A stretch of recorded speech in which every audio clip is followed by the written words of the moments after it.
We are back with the fourth and final episode of a playthrough of Jedko's 1975 first edition of the War at Sea. This is the start of turn 7. It represents the fall of 1942. The action this turn will determine whether or not the Allies actually have a chance of winning. They must claw back some of the points of control on the victory scale on this penultimate turn. The Axis scored 8 points on the first 2 turns. The Allies must now do the same on the last 2. And believe it or not, considering the extent of losses and attrition thus far, an Allied comeback of some kind must be inevitable, you would think. The Axis combined fleet at this point is no longer what it once was at the beginning of the war.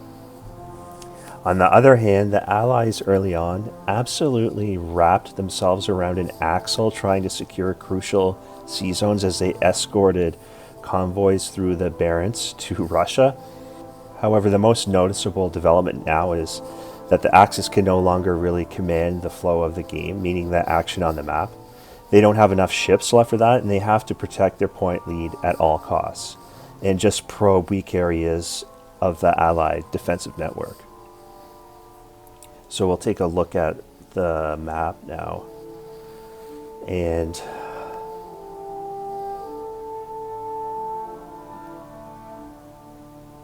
we'll move the convoy, final convoy 3C into the Barents Sea.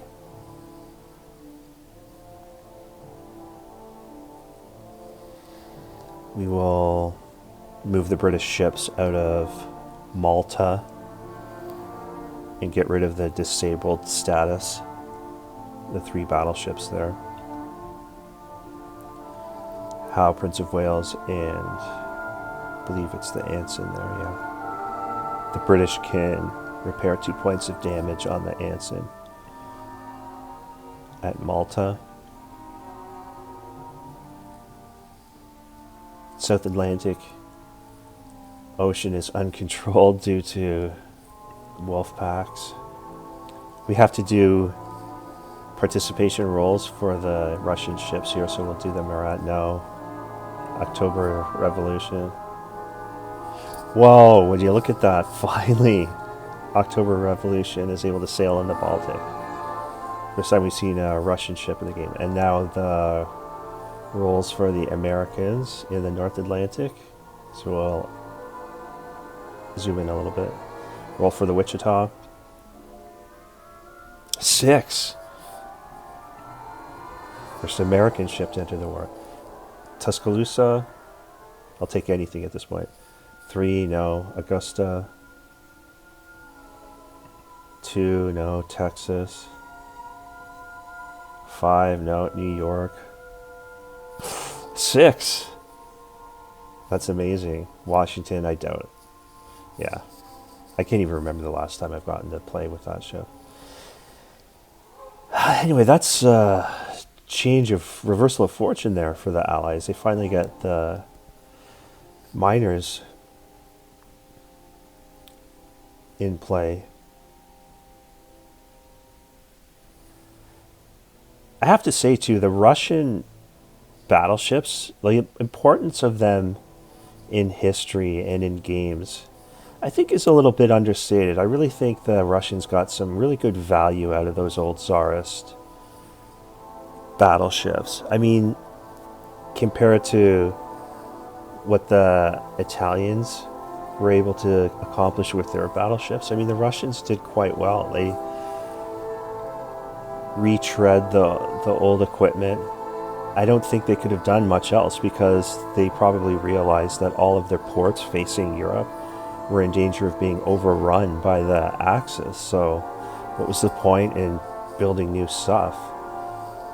So they made do with what they already had. And the articles I've read, they basically wore the gun barrels off all of those ships. And the Murat, I think, was sunk technically, or bottomed, and then they raised like the half that they could salvage, and they used the guns to defend Leningrad, I believe. And in War at Sea 2, you get to use the Paris Commune, which is the same class as the other 2 ships in this. And I read that one had a fairly useful surface career as well in the Black Sea. But you don't get to use it in this game. Anyway, so the British are kind of in a pickle here, covering all these sea zones. You're going to peel off an aircraft carrier to cover the South Atlantic Ocean, so I don't have another problem with submarines. Hopefully. Of course, the Axis have less Wolfpacks available, even though they got one reinforcement of them in the Roma, another Italian battleship.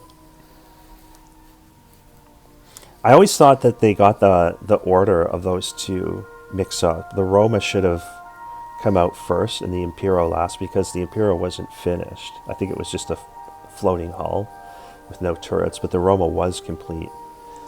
And I remember that one was sunk by the Germans, actually, with the radio-controlled Fritz X bombs to prevent it from defecting to the Allies. But yeah, the order there should be reversed. Oh well. Order of appearance. So what to do with the German U-boats? The Axis, well, they still have 5, counting the reinforcement this turn. The Italians must sail to contest the Mediterranean, no matter what the odds, because their ships are going to get, well, their entire navy is going to get broken up with die rolls at the very start of the next turn. So, I mean, why not? They're past the point of saving their resources right now. So, if that's to be the Allied deployment before speed rolls, I think the Germans are going to play pretty cautiously, fairly cautiously, and just use everything in the north to secure the Baltic. I know a lot of people would argue in favor of challenging the Allies in the Barents Sea, and I hear you. Like, a more aggressive player would do this. But if you think about it, the Baltic is very important. It represents a 3-point swing, because it's worth 2 to the Allies and 1 to the Axis. So if the Axis lose it, it would result in a 3-point difference, much like having the convoy delivered to Russia, although the Barents is worth a point to the Allies. On the other hand, they have an aircraft carrier there, so the 3 ships that I have to send to the Barents would be potentially intercepted by naval-based airplanes, and I wouldn't be able potentially to take the Baltic from the Russians. This way, it seems like the Baltic is a sure thing, as opposed to splitting the difference and maybe risk losing both. If I was a German admiral and I made that decision, I'd probably be fired for being too timid, because for sure the more aggressive, daring play is to sail into the Barents. But I'm still, we'll see. I have one more turn. I want to see how things shake out by doing this. Yes, the German side, the Axis, will lose a handful of points here, but they still will have the point lead going into the last turn, and they still should have operational ships on the last turn,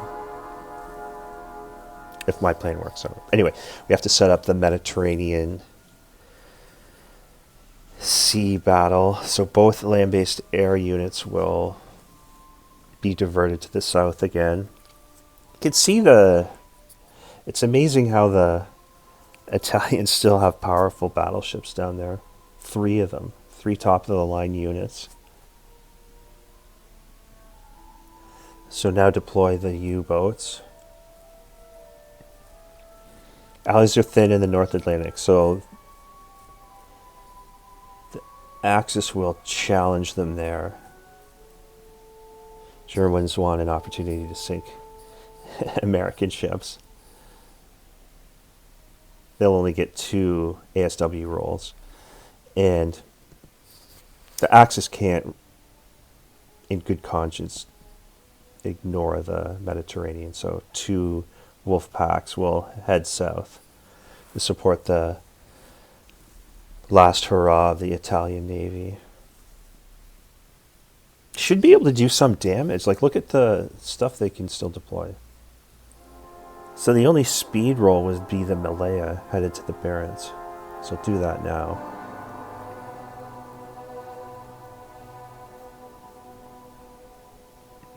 Ooh, and it missed.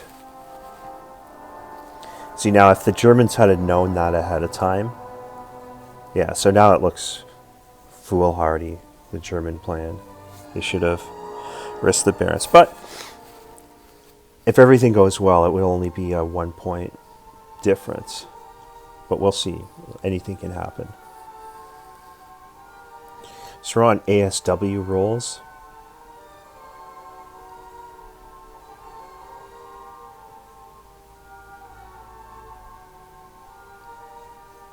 Oh, Wichita got a 6 there.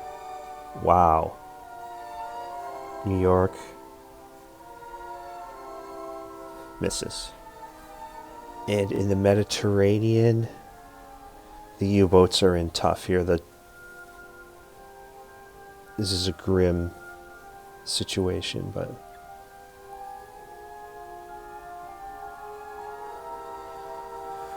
Ark Royal can only get 2 rolls since there's only 2 U-boats. Same with Illustrious.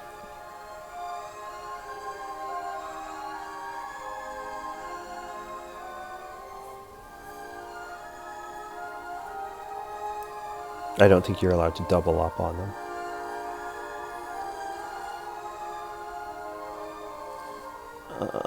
It's a miss for the Ark Royal.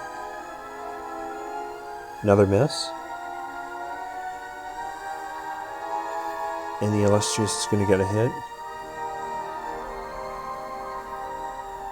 Kill, actually, not even a disengage.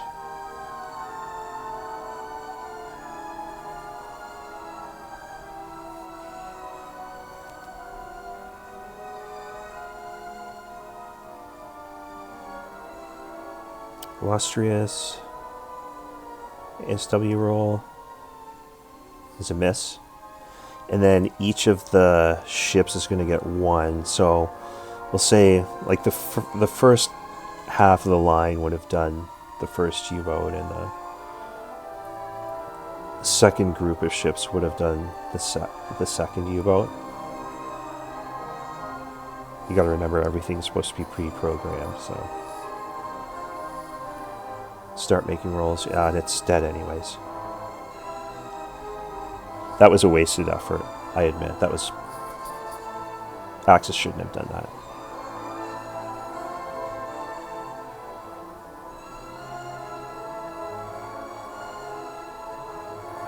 Anyway, we'll go, the 2 submarines that survive are able to attack the New York, so we'll do those 2 rolls in the North Atlantic.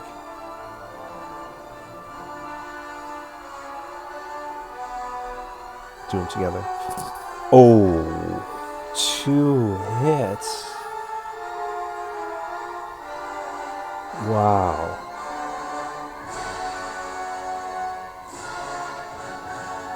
That'd be a miracle if the New York survives this. We'll do the rolls. 10.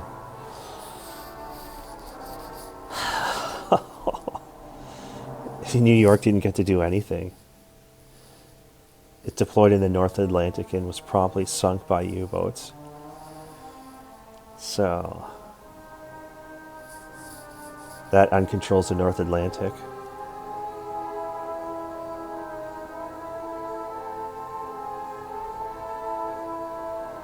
That's 1 point scoring opportunity down the drain for the Allies.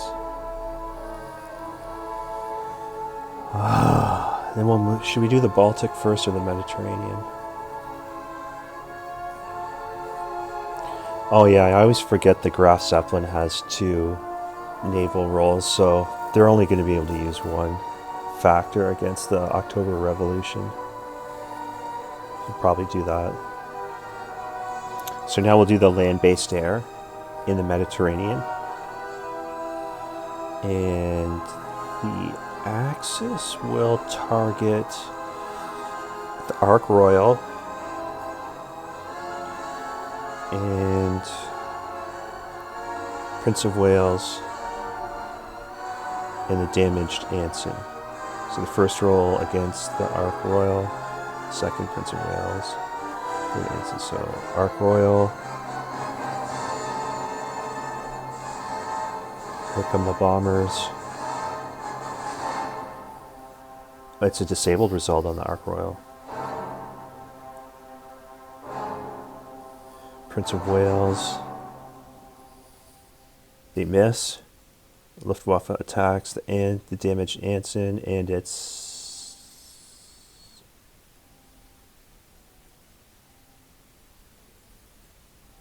a miss. That's kind of disappointing results.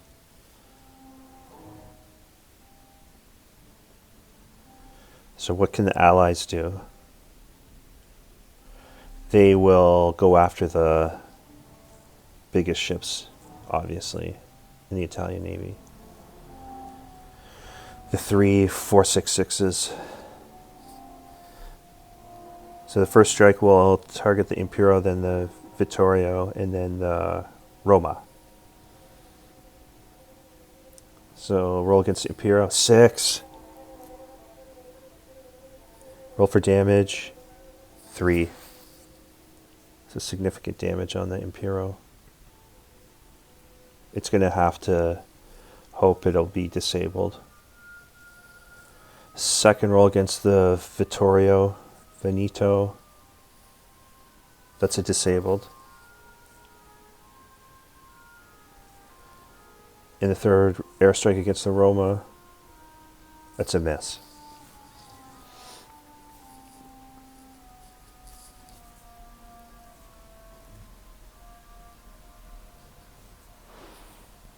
You can see there too, I forgot to mention, just left the Bismarck in port. I just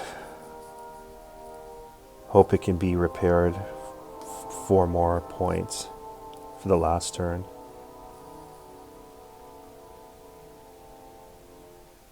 Ark Royal.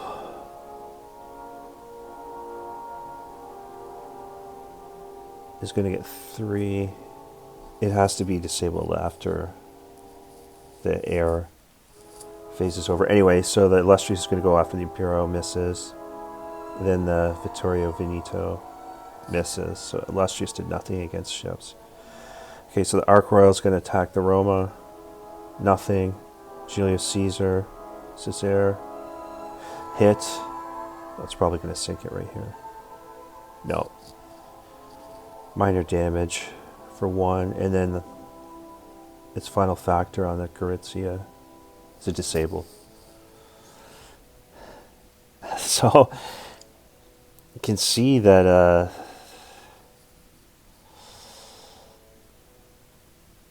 Italians may have a chance to have a navy, actually. Last turn, Graf Zeppelin will get 1 factor against the October Revolution because you can't double up on sea targets with airplanes.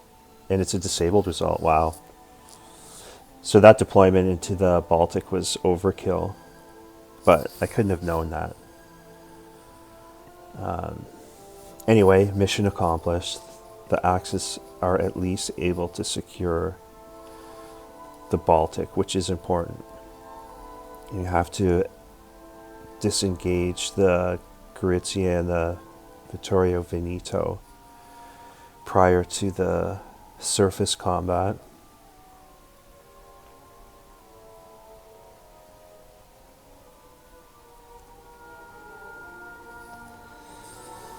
We'll move the illustrious out of the way. So the Italians are going to enter the surface engagement at basically 1 to 2 odds.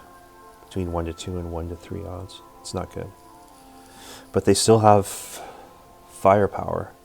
The big guns of the Imperio in Roma could very well cause a lot of damage. But we'll see. I'll just do the pairings here. We'll have the Prince of Wales and Anson go after the Imperio. Howe and Duke of York go after the Roma. And then Renown, Sussex, and the Kent after the Giulio Cesare. So I'll do all the rolls, the first battle together. It's going to be 8 factors against the Imperio, and you get 1 hit only and 1 disable. Wow. So Imperio is going to be disabled. Will it survive? Only a 4, 5, or 6 will sink it, so 50% chance it survives. It does, just barely. 6 damage.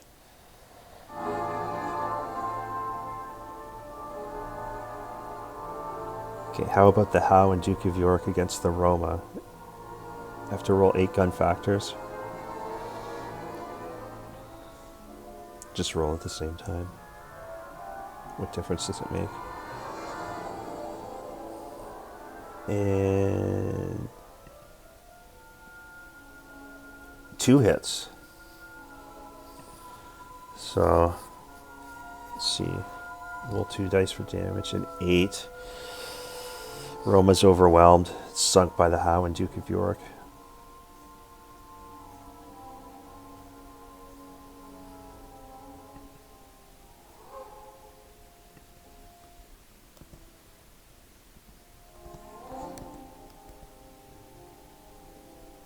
Yeah, it's dead. And then 5 gun factors targeting the Giulio Caesar between the Renown and the 2 cruisers Sussex and Kent.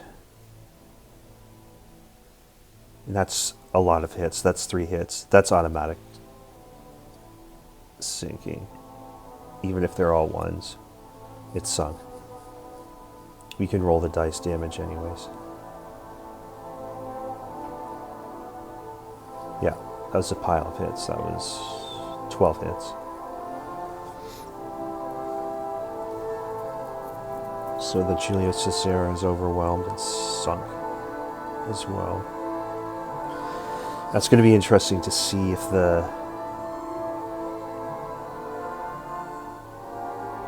Italian gunnery can cause damage to the British ships. I think... do we want to pick on the Anson with some of these smaller ships?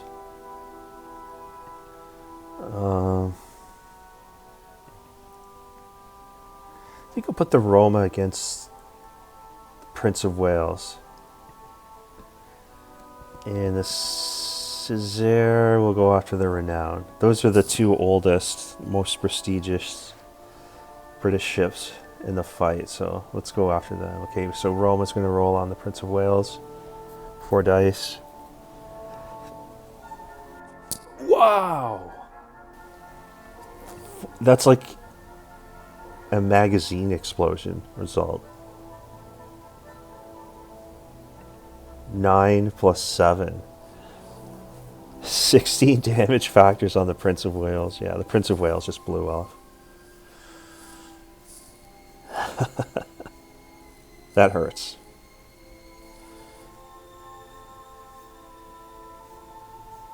The Prince of Wales can join the Hood in the Davy Jones locker.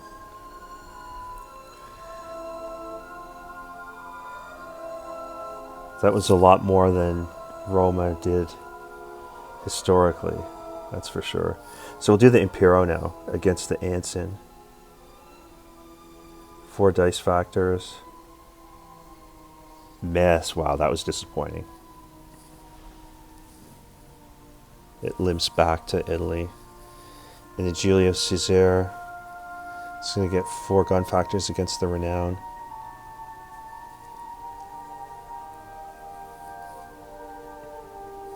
Hit and a disabled. So roll for damage. A 5.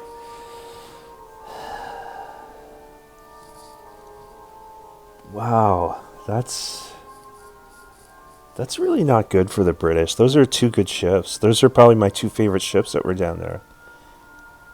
They've done the most in the game. I lost both of them.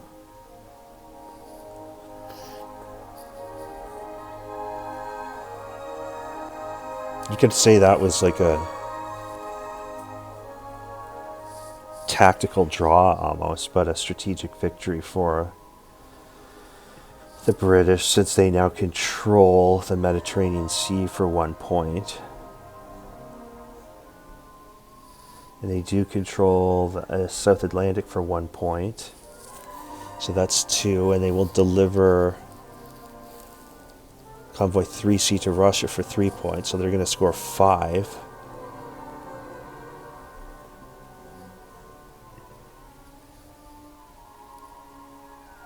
Put the Union Jack down there.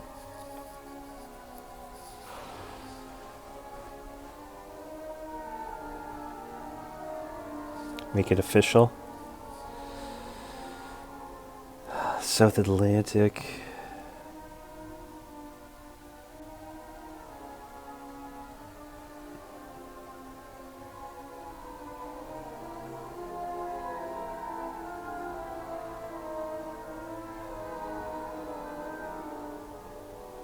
Okay. 2 points showing there, and then 1 for the Barents Sea is 3. So the Allies will actually score 6 points this turn, and it looks like the Axis will only score 1. So the point of control chart will move 5 to the right. So it could have only moved 4 to the right if the Germans could have somehow figured out how to defeat the October Revolution in the Baltic and sail the Tirpitz and Graf Zeppelin into the Barents against Convoy 3C and its escorts. But that was, I don't know, that could have been a stretch. It could have worked.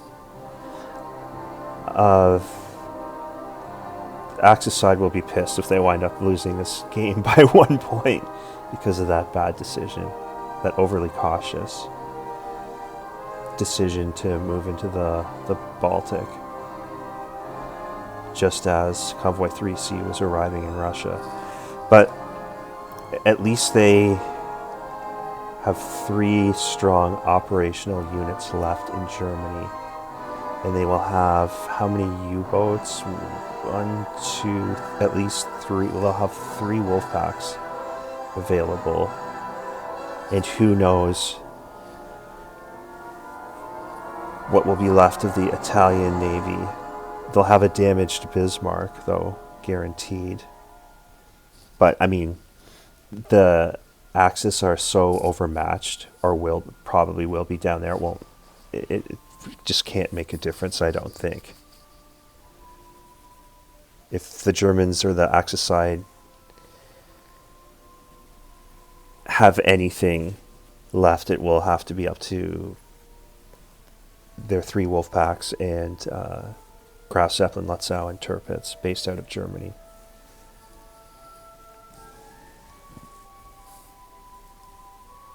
Anyway, that's turn 7. You can see how quickly the tables can turn and the balance of power just like shift as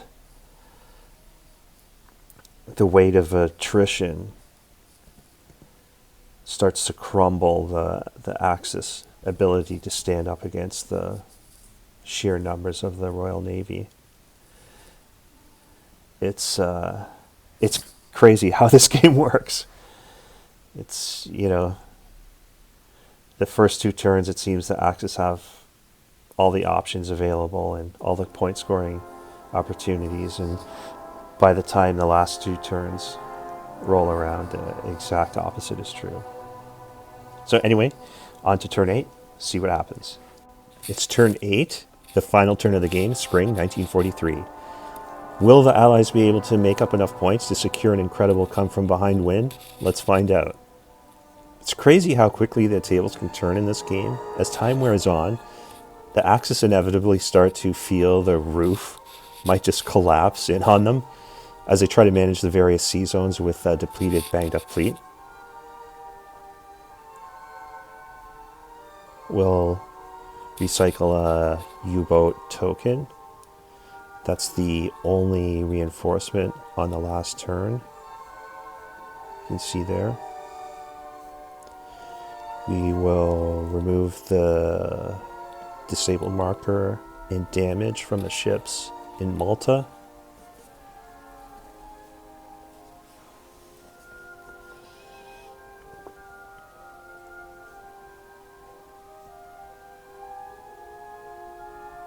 Remove the damage or the disabled marker from the October Revolution in Leningrad. We'll roll for the Marat, make an appearance in the Baltic Sea. Move the German ships back to port, I guess, as a formality. So Marat. Ooh, 5. It makes an appearance in the Baltic.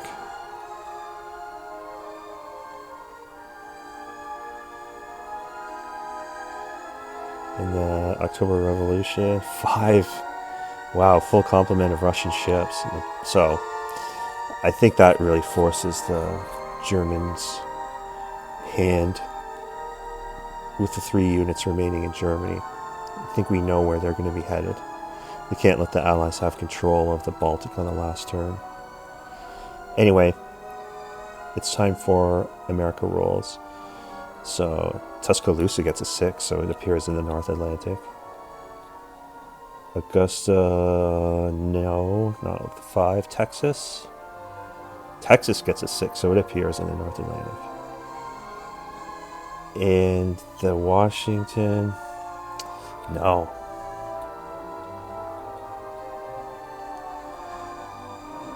So, have to figure out a deployment configuration for the British units. But first, let's take the disabled status off the Italian ships before we do the breakup rolls. Italy is in fact still an active, viable port, even on the last turn. Although you still have to roll for the Italian Navy. It really doesn't make sense for the Axis to repair the Italian ships if they don't know what their status is going to be to start the turn. So those 4 points will be applied to the Bismarck.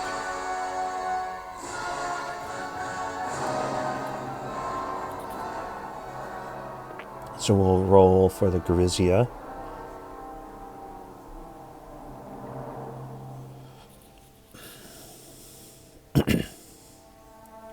Zoom in a bit. Gorizia rolls a 3, that means scuttle. 3-4 is a scuttled result. Roll for the Impero.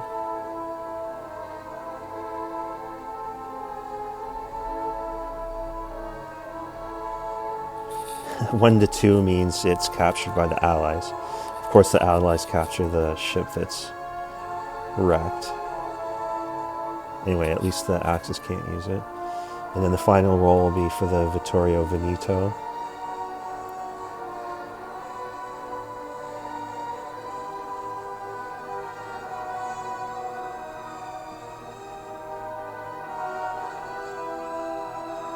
So that's a 5. 5 to 6 means the ship remains loyal to the Axis side. So quite typical results, I suppose. Now we have to think about, how the British are going to line up for the final turn.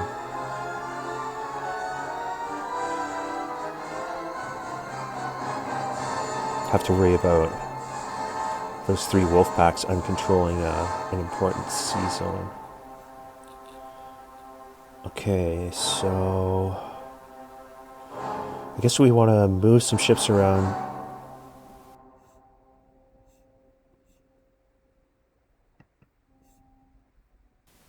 But limit the need for speed rolls as much as possible.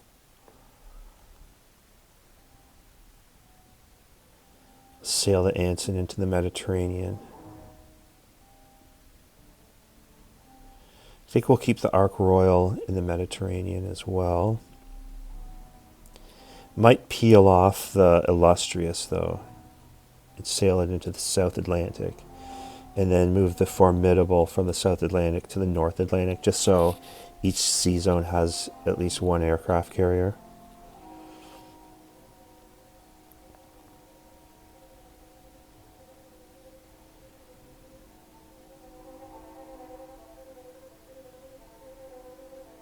So like that.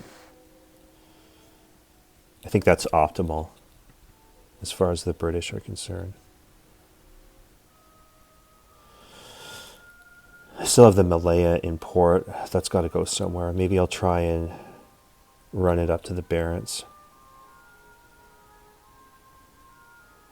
Or should I just put it in the South Atlantic?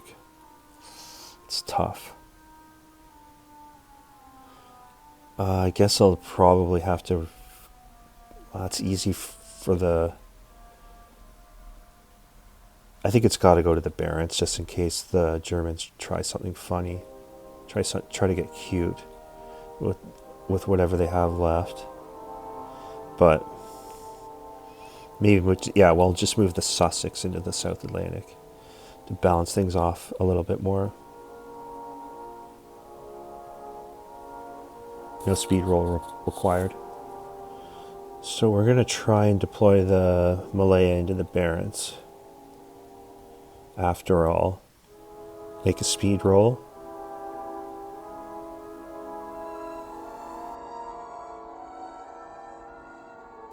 So 3 makes it.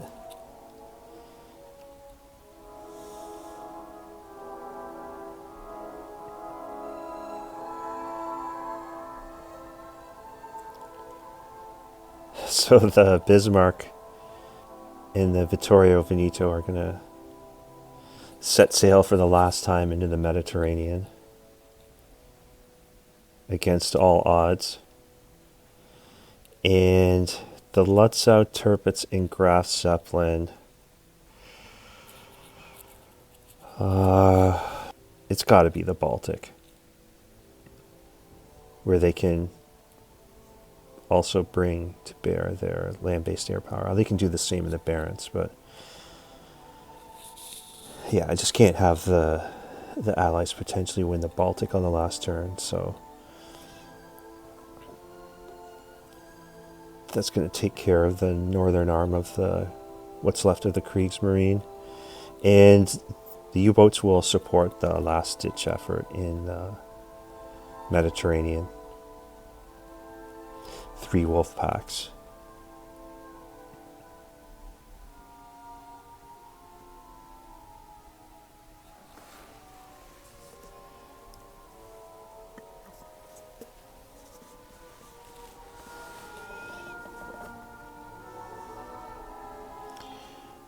Allied air power will also be sent to the Mediterranean. We'll put in Union Jack in the North Atlantic already. That's not going to change. Germans are committed to the Baltic Sea this turn. Okay, so do some ASW in the Mediterranean. Ark Royal is going to get 3 shots. Zoom in. Okay, so it's going to miss its first one. Second one is a miss, 3. And third one is disabled. Okay, so the other ships would have gone down the line.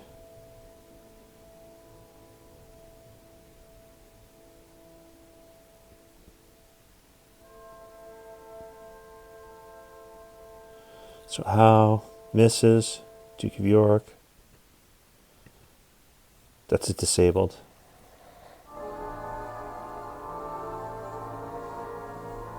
Kent misses.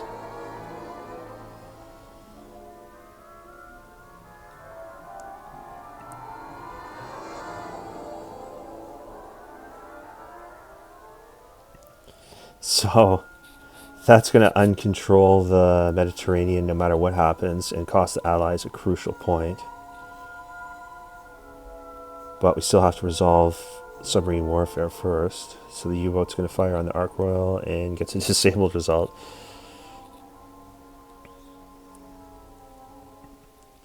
Ark Royal's put in a lot of quality ASW work this entire game. It's been attacked every single turn, disabled multiple times.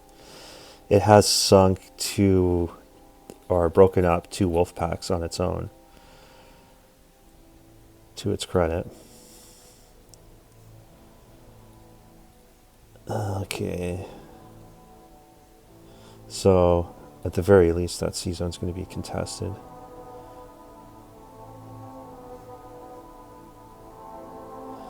So now here comes the British land-based air. It's going to disable the Bismarck, so it won't even get a chance to reach the British surface fleet. And the aircraft missed the Vittorio Veneto. So it's going to be by itself.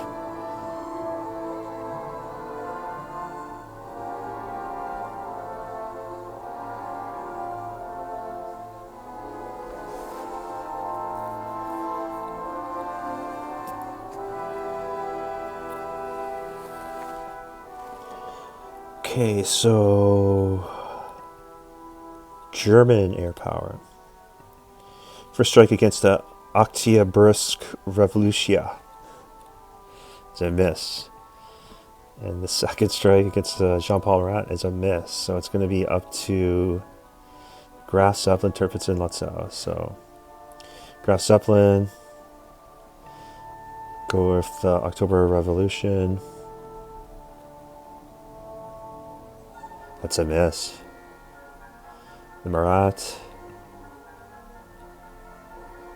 Oh, it's a hit. 50% chance of destroying it outright here. Maximum damage, 3.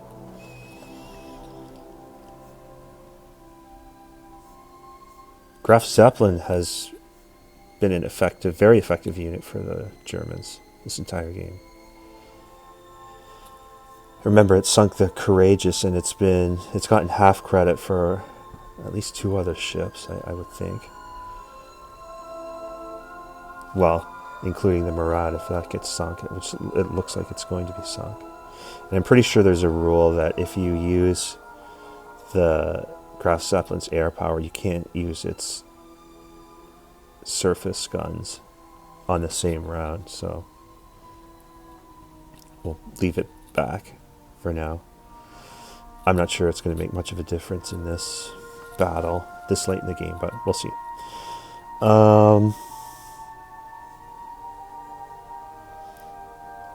This looks like it's going to be short and sweet in the Mediterranean.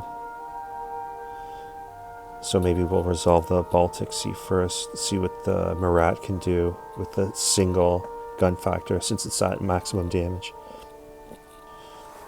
It gets a 1, it misses. Come on, October Revolution. It's a hit. 6. It's always a little too late with the Russians. When you play this as the Axis, those Russian ships are so irritating to deal with. Often very pesky. Okay, so the Lutzow is going to fire. And remember, it's going to have a targeting bonus. It's the first time in a long time we've seen a targeting bonus in play for the Axis. So that is going to be disabled in a hit. So Marat is sunk finally.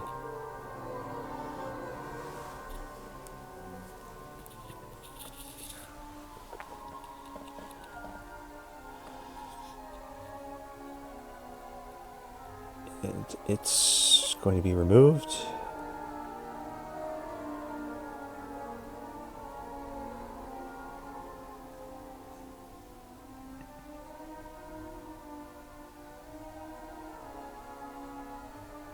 The Tirpitz with 4 dice with the targeting bonus should be able to dispose of the October Revolution, you would think here.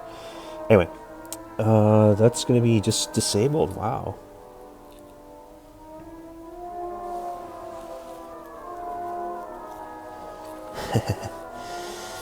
But that secures the Baltic Sea for the Axis. Crucial 1 point.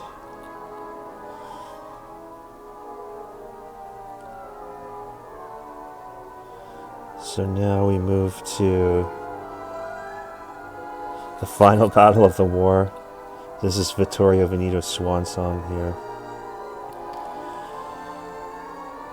It is just like kind of what happened to the Bismarck in real life. The British get 13 gun factors combined, so I still need to roll 3 more. So we'll keep track of it. It's disabled with 3 hits, so I get 3 more dice.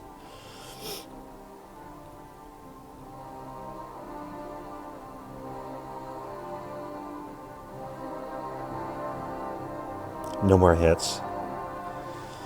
So we'll just do the 3 dice damage, and that's going to be 17. So it's overwhelmed and obliterated.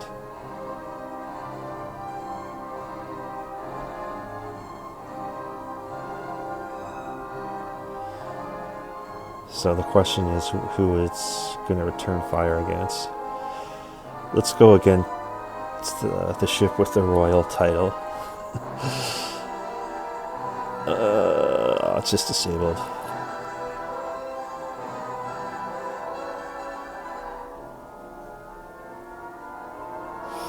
And the Vittorio's finally sunk. So that leaves the Mediterranean technically contested with U-boats still active at the end of the final turn. So if we calculate points, it's going to be 1, 2, 3 for the Allies, Atlantic, South Atlantic, Barents, but the Germans won the Baltic. So the victory scale is only going to shift 2 boxes to the right, which will give Axis victory finally by 1 point. It's a close game. It's amazing how that works. I actually kept some stats because I wanted to determine what was the most valuable piece per side of the ships that actually survived the war. So no surprise, on the Axis side it was the Bismarck. Early in the war it sank the Warspite. I think it was in the North Atlantic even. And then it moved to the South Atlantic and sunk the Nelson after 2 battles. And then finally the Resolution. It was the only ship in the game to sink 3 opponents, even though for the last half of the game it basically was penned up in the Mediterranean and collected a bunch of damage. It still had the most successful career. And it's harder to determine the most valuable piece on the British side. It's probably between the Ark Royal, because it was active against submarines from start to finish. It was in every battle. It was attacked consistently. Though it only broke up and sank 2 wolf packs. I think the award for the most valuable British piece has to go to the Kent, actually. Surprisingly enough, it punched above its weight the entire game. It sank the Conte de Cavour by itself in the Mediterranean, which is a much bigger ship. And it also gets half credit for the sinking of the Julio Caesar and the Vittorio Veneto. It was involved in both battles. And it survived the war. So yeah, the Kent was the best British piece, I think, surprisingly. So now we've come to the end of the game. I'll just take a minute to express some closing thoughts. I think with this title, the pros outweigh the cons by a nautical mile. Yes, there are critics And they always cite the amount of luck in this game as a huge minus. They'll say something like, whoever rolls the most sixes always wins. Okay, but any game with dice is kind of like that. They have a problem with the disabled result. It doesn't seem to make much sense that if something is disabled, how can it disappear from combat so easily? I think it works in the context of this game, though. It's obviously a device to limit losses in each battle. I think the result probably should have been called a forced withdrawal or driven off to appease potential critics. But whatever, it doesn't bother me at all. And finally, a lot of people say that, War at Sea is simply not an accurate simulation. But I argue it's not really trying to be one. What it is a fantastic effort to make an introductory level war game out of the Battle of the Atlantic during the Second World War. And you have to keep in mind, it was a struggle that was highly asymmetrical, so it's not easy to come up with something that's gameable and balanced. And you have to think about what you do get. Not only does the game feel intuitive, it incorporates all the stuff you'd want and expect to see. You get submarines, ASW, land-based air, naval-based air cruisers, battleships, aircraft carriers, convoys. The Barents Sea is factored into it, the Mediterranean, Axis oil rolls, targeting advantages, neutral ports, minor allies, the changing political factors that affect port access. There's counterfactual what-ifs like the Graf Zeppelin and the Impero. All just great as far as I'm concerned. And furthermore, as time passed, it got even better. I'm talking about reprints, newer editions, plus there's so many expansions, variants, and mods you can add to the core game. A lot of these appeared in the General magazine. You can find these issues online for free if you know where to look, by the way. Anyway, I'm going to make videos on some of them eventually. I think the next video I do on this will probably include the French ships, or maybe official tournament rules that I think made the game better, well, arguably better. There are Mediterranean convoys that you can add, commerce raiders, Italian frogmen, the guys that rode on the torpedoes underwater. There's map modifications. Literally everything and anything you can think of has been applied to this core game system. It's one of the reasons why I love this game, and it'll always probably be in my top 10. Anyway, this series took a long time, but it was really worth it to me. I hope you enjoyed it, and thanks for watching, and stay tuned for more content coming soon.